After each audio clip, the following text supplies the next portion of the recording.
நம்மள நெறைய பேருக்கு, இல்ல நம்மள சுத்தி இருக்கிறவங்க கிட்ட, நான் சொல்லப் போற சில சிம்ப்டம்ஸ் அண்ட் சைன்ஸ வந்து நம்ம பார்த்துட்டே இருப்போம்.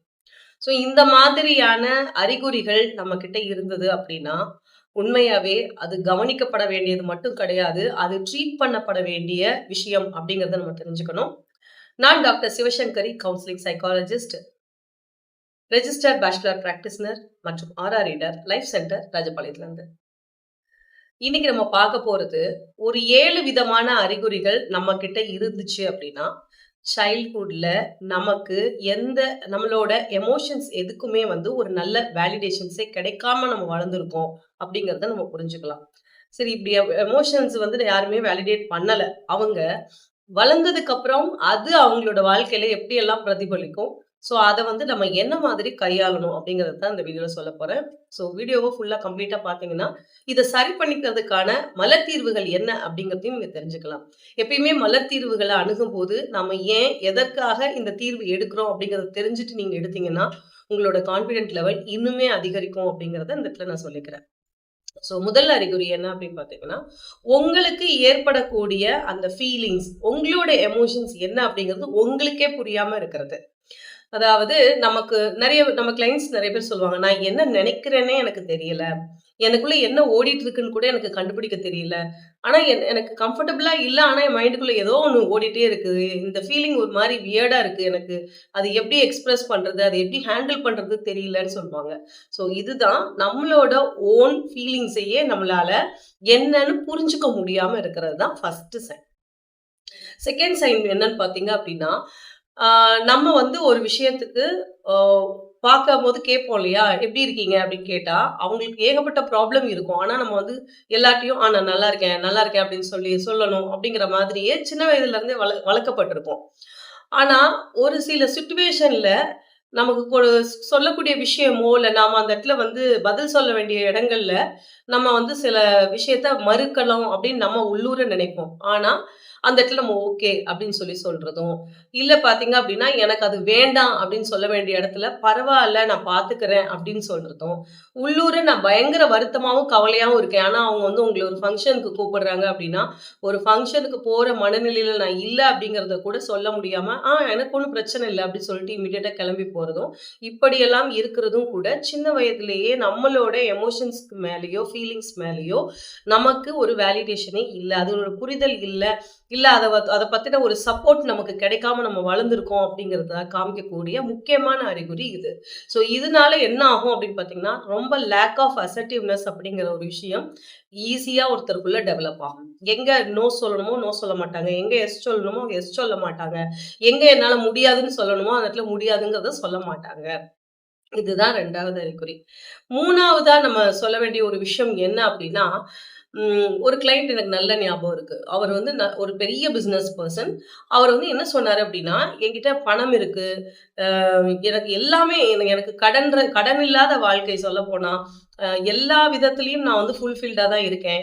அ குழந்தைங்க இருக்கிறாங்க, நல்ல மனைவி, எனக்கு இன்லாஸ் நல்லா இருக்கிறாங்க. என்னோட அப்பா, அம்மா எல்லாருமே நல்லா என்ன பார்த்துக்கிறாங்க. இது எல்லாமே எனக்கு இருக்கு. நான் ஒரே பையன். ஆனாலும் என்னமோ தெரியல, என் லைஃப்ல வந்து ரொம்ப எம்ப்டியா இருக்கிற மாரியே எனக்கு ஒரு ஃபீல் ஆகுது. ஒரு சாட்டிஸ்ஃபேக்ஷன்ங்கிறது எனக்கு எந்த இடத்துலயும் எனக்கு கிடைக்க மாட்டேங்குதுன்னு" சொல்றாங்க. ஸோ தன்னோட வாழ்க்கை வந்து ஒரு மாரி வெறுமையா இருக்கிற மாதிரியே ஃபீல் பண்றது. ஸோ இதுவும் கூட ஒரு சைல்ட்ஹுட்ல நம்மளோட எமோஷன்ஸ் வேலிடேட் ஆகப்படல அப்படிங்கிறது தான் நமக்கு இந்த இடத்துல காமிக்குது. 4வதா நம்ம பார்க்க போற அறிகுறி என்னன்னு பார்த்தீங்கன்னா, ஒரு ஒரு சில பேர் பார்த்தீங்கன்னா, நான் ஹெல்ப் அப்படிங்கிற ஒரு விஷயத்த யார்ட்டயுமே கேட்க மாட்டேன் அப்படின்னு சொல்லுவாங்க. ஹெல்ப் கேட்கறதே எனக்கு புடிக்காது அப்படின்னு சொல்ற மனிதர்கள் எல்லாம் நம்ம பார்த்திருப்போம். எனக்கு வந்து உதவி கேட்கறது புடிக்காது. அடுத்தவங்க கிட்ட போய் உதவி கேட்கறத வந்து அசிங்கமா நினைக்கிறது. அதுக்கு பயங்கரமா தயங்குறது. ஸோ கஷ்டப்படணும். அவங்க கஷ்டப்படுறத பார்த்துட்டு எதிர்ல இருக்கிறவங்க கூட ஏதாவது உதவி வேணுமான்னு கேட்டா கூட, வேண்டாம் அப்படின்னு சொல்லுவாங்க. ஸோ அந்த மாரி உதவி தேவைப்படுற இடத்துல கூட உதவியே கேட்க மாட்டேன்னு சொல்லிட்டு அப்படியே ஒரு கிரிப்பா நிக்கிறது. இதுவும் கூட நம்மளோட சைல்ட்ஹுட்ல நம்மளோட எமோஷன்ஸ் அண்ட் ஃபீலிங்ஸ் இது 2மே வேலிடேட் ஆக இல்லை அப்படிங்கிறது தான். அடுத்ததா நம்ம பார்க்க போற ஒரு சைன் வந்து ரொம்ப முக்கியமான சைன். இது நெறைய பேர் வந்து சொல்லுவாங்க. இது ரிலேட்டடான ஒரு மலர் தீர்வும் நம்மகிட்ட இருக்கு. அது என்ன அப்டின்னா, எனக்கு ஒரு தேவை இருக்கும் இல்லையா? என்னோட தேவைய பத்தி நான் வெளிய சொல்றதே கில்ட்டா ஃபீல் பண்றது. அ எனக்கு வந்து இப்போ ஒரு ஒரு இடத்துக்கு போறோம். ஒ ரொம்ப லேட்டாவே ஒரு ஒரு ரிலேட்டிவ் வீட்டுக்கு போறோம்னு வச்சுப்போம். ஏன்னா இந்த ஒரு விஷயத்த நான் சந்திச்சிருக்கிறேன் ஒரு நபர்கிட்ட. ஒரு ரிலேட்டிவ் வீட்டுக்கு போறோம். அவங்களுக்கு வந்து கொஞ்சம் அன்டைம் ஆயி தான் நம்ம ரீச் ஆகுறோம். ஸோ நம்ம வெளியூர்லேருந்து வரப்போறோங்கிறது அவங்களுக்கு தெரியும்.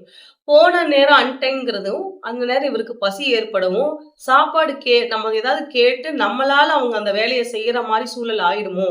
நம்மளால அவங்க கஷ்டப்பட்டுருவாங்களோ! இவரோட தேவைய பூர்த்தி பண்றதின் பொருட்டா அவர் கஷ்டப்பட்டுருவாரோன்னு சொல்லிட்டு, அந்த பசிய கூட தண்ணி குடிச்சும் கூட அந்த அந்த சாட்டிஸ்ஃபேக்ஷன் வரல. ஸோ தூங்கல, அந்த மாரி ரொம்ப கஷ்டப்பட்டுட்டு காலையில சொல்றாங்க. நான் வந்து பசிச்சது. கேட்டிருந்தா ஈஸியா அவங்க ஏதோ ஒண்ணு பண்ணி குடுத்துருப்பாங்க. அட்லீஸ்ட் ஒரு பாலாவது காய வச்சு தந்திருப்பாங்க. ஆனா, அவங்க அந்த மாதிரியான நம்மளோட தேவைய வெளிய சொல்லி, அது மூலமா அவங்க கஷ்டப்பட்டுருவாங்களோ! அப்டின்ற ஒரு குற்ற உணர்வா பார்க்குறது அந்த ஒரு விஷயத்த. கண்டிப்பா யாரும் அப்டி நெனைக்க போறதில்ல. ஆனா நெறைய பேருக்கு இது ஒரு எக்ஸாம்பிள் தான். ஆனா நெறைய பேர் வந்து தன்னோட தேவையை வெளிய சொல்லுவதையே வந்து ஒரு மாரி கில்ட்டா வந்து எடுத்துப்பாங்க. ஸோ இதுதான் ரொம்ப முக்கியமான ஒரு சைன் அப்டின்னு சொல்லலாம். அதுக்கு அடுத்த சைன் என்ன அப்டின்னா,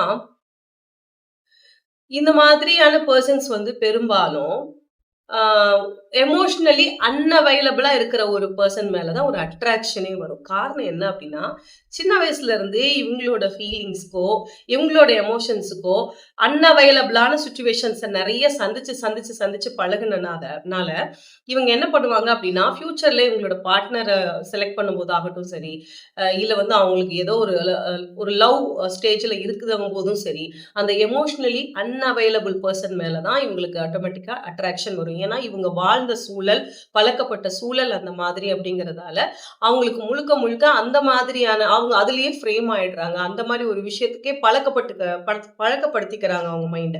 அதனால இவங்க லைஃப்ல பார்க்குற எல்லாரையுமே பார்த்தீங்கன்னா, அந்த எமோஷனலி அன்அவைலபிளா இருக்கிறவங்க மேல ஒரு அட்ராக்ஷன் அப்படிங்கிற ஒரு விஷயம் அவங்களுக்கு ஏற்படுறது உண்டு. இதுவும் ஒன் ஆஃப் த சைன் தான். இவங்களுக்கு சின்ன வயசுலயே நெறையா எமோஷனல் நெக்லிஜென்ட் வந்து இருந்திருக்கும். ஆனா, இப்போ க்ரோன் அப் ஆனதுக்கு அப்புறமும் அந்த மாரி பேட்டர்ன் உள்ள அ மனி மனிதர்கள்ட்ட போயே பார்த்தீங்க அப்டின்னா, அந்த மாரி பெர்சன் கிட்ட போயே என்ன பண்ணுவாங்க அப்டின்னா, அவங்க கிட்ட அந்த அன்ப தேடுவாங்க. என்னுடைய எமோஷன்ஸ வந்து நீ வேலிடேட் பண்ணணும் அப்டின்னு சொல்லுவாங்க. எனக்கு எமோஷனலி நீ அவைலபிளா இருக்கணும்னு அங்க போய் எதிர்பார்த்துட்டு இருப்பாங்க. ஸோ இதுதான் ரொம்ப பட வேண்டிய ஒரு ஏரியா அப்டின்னே சொல்லணும். நெறைய ரிலேஷன்ஷிப் சிக்கல் வருவதற்கும் இது ஒரு முக்கியமான காரணம் அப்டின்னே சொல்லலாம். லாஸ்ட் ஒன் பார்த்தீங்க அப்டின்னா, அவங்களுக்கு அவங்களே வந்து ரொம்ப ஹார்டா இருக்கிறது. ஸோ தான் ஒரு சின்ன தவறு பண்ணா கூட, அத அவங்களாவே வந்து ரொம்ப பெரிய லெவல்ல இது ஒரு பெரிய தப்புங்கிற அளவுக்கு ஜட்ஜ்மென்ட் பண்ணிடுறது. நெறைய பேர் சொல்லுவோம் இல்லையா? உங்களுடைய மனதுக்கு நீங்களே ரொம்ப ஹார்டா இருக்கிறீங்க.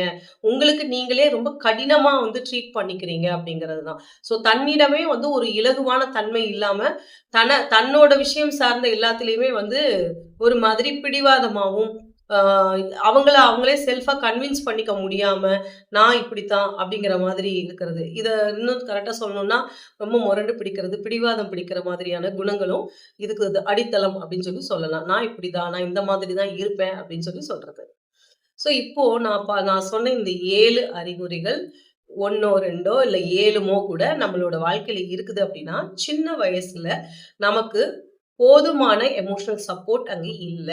நம்மளோட எமோஷன்ஸ் அண்ட் ஃபீலிங்ஸ வேலிடேட் பண்ணணும் அப்படிங்கிற ஒரு விஷயமே அங்க தெரியல.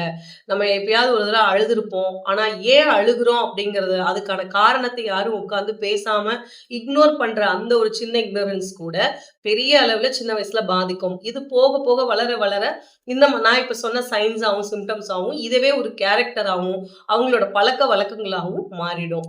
ஸோ அப்போ சரி இது இப்ப நான் இதெல்லாம் கேட்டதுக்கப்புறம், இதுல நெறையா சைன் என்ட்டயே இருக்குதே! இல்ல என்னோட பிடிச்சவங்களுக்கு இந்த மாதிரிலாம் இருக்கே! அப்படின்னு உங்களுக்கு தோணலாம். ஸோ அப்ப அவங்கள ட்ரீட் பண்றதுக்கு ஒரு அருமையான பிளெண்ட் வந்து இப்ப நான் சொல்லப் போறேன் மலர் மருத்துவத்துல. ஸோ அதுல ஃபர்ஸ்ட் ஒன் வந்து என்ன அப்படின்னு பார்த்தீங்கன்னா, லார்ச் அப்படிங்கக்கூடிய மலர் தீர்வு. 2வது சிக்கரி அப்படிங்கக்கூடிய மலர் தீர்வு. 3வது மலர் தீர்வு வந்து வாட்டர் வயலட். 4வது மலர் தீர்வு வந்து சென்டாரி. அதோட சேர்த்து மஸ்டர்டுங்க கூடிய மலர் தீர்வும் சேர்த்துக்கலாம். ஸோ இந்த 5 பிளெண்டையும் ஒண்ணா சேர்ந்து நம்ம ஒரு மிக்ஸிங் பாட்டில்ல எடுத்துட்டு, ஒரு நாளைக்கு 4 வேளை, ஒரு வேளைக்கு 4 சொட்டு அப்படிங்கிற வீதம் நீங்க பயன்படுத்திட்டு வந்தீங்கன்னா, ஒரு 21 டேஸ் நீங்க பயன்படுத்தி பார்க்கும்பொழுதே, நெறைய விஷயத்துல நீங்க கம்ஃபர்டபிள் ஆகுறீங்கங்கிறது உங்களுக்கு புரிய ஆரம்பிக்கும். ஸோ முதல்ல நீங்க செய்ய வேண்டியதே உங்களோட ஃபீலிங்ஸ் என்ன அப்படிங்கிறத நீங்க புரிஞ்சுக்கணும். உங்களோட சப்ரஸ்ட் எமோஷன்ஸ் என்ன அப்படிங்கிறத நீங்க ஐடென்டிஃபை பண்ணணும். அதுக்கப்புறம் அத ரெக்டிஃபை பண்றதுக்கான வேலைய பார்க்கணும். சைல்ட்ஹுட்ல நமக்கு ஒரு விஷயம் நடந்ததுன்னா, கண்டிப்பா அது நம்மளோட மிஸ்டேக் கிடையவே கிடையாது. ஆனா, அத ட்ரீட் பண்ணாம நம்ம அப்படியே எடுத்துட்டே போறோம் அப்படின்னா, அது நம்மளோட ரெஸ்பான்சிபிலிட்டி. அத நீங்க மறந்துடக்கூடாது. ஸோ, அதனால நம்ம நம்மளோட லைஃப் ஹேப்பியா இருக்கணும் அப்படின்னா, கொஞ்சம் ரெஸ்பான்சிபிள் எடுத்துக்கிட்டு, நாமளுமே இந்த ஏரியாவெல்லாம் எப்படி ஹீல் பண்றது அப்படிங்கிறத நம்ம கண்டிப்பா அதுக்கான வழிமுறைகள பின்பற்றணும். இல்ல அந்த வழிமுறைகள தேடவாது ஆரம்பிக்கணும். ஸோ நான் இப்ப சொன்ன இந்த மலர் தீர்வுகள் உங்களுக்கு உபயோகமானதா இருக்கும் அப்படின்னு நம்புறேன். உங்களுக்கு தனிப்பட்ட ஆலோசனை வேணும் அப்படின்னா, ஸ்க்ரீன்ல தெரியிற எண்ணுக்கு நீங்க தொடர்பு கொள்ளலாம். உங்களுடைய வேற ஏதேனும் கேள்விகளோ, இல்ல எந்த டாபிக்ல நான் பேசினா உங்களுக்கு யூஸா இருக்கும் அப்படின்னு நினைக்கிறீங்களோ, அத மறக்காம கமெண்ட்ஸ்ல பதிவிடுங்க. அடுத்த ஒரு வீடியோல மீண்டும் நம்ம சந்திப்போம். நன்றி.